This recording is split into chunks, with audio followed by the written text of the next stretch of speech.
हिंगोली जिल्ह्यामध्ये मागील वर्षी 5 लाख शेतकऱ्यांनी विमा कंपनीकडे आपल्या पिकाचा विमा उतरवला होता।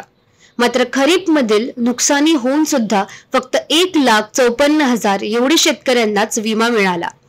अनेक शेतकरी पीक विमापासून वंचित राहिले। त्यामुळे शेतकऱ्यांच्या तोंडाला पाणी पुसण्याचे काम पीक विमा कंपनीने केले। त्यामध्ये हरभरा, गहू, करडई, मका आदी पिकांचा समावेश होता। 2 लाख शेतकऱ्यांचे नुकसान झाल्यानंतर त्यापैकी फक्त 13,000 शेतकऱ्यांच्या हातावर कंपनीने तोकडा विमा टाकल्याने संतप्त झालेल्या शेतकऱ्यांनी जिल्हा कृषी अधिकारी राजेंद्र कदम यांच्या दालनात ठिय्या मांडल्याने कृषी कार्यालयामध्ये काही वेळ तणाव निर्माण झाला होता।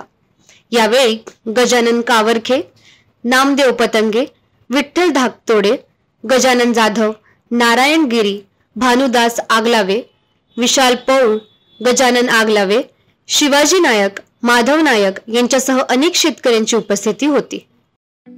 ठळक घडामोडींसाठी देशोन्नती न्यूज चॅनलला सबस्क्राइब करा आणि बेल आयकॉन प्रेस करा।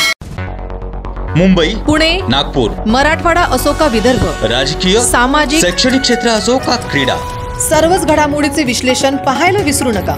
फक्त देशोन्नती न्यूजवर।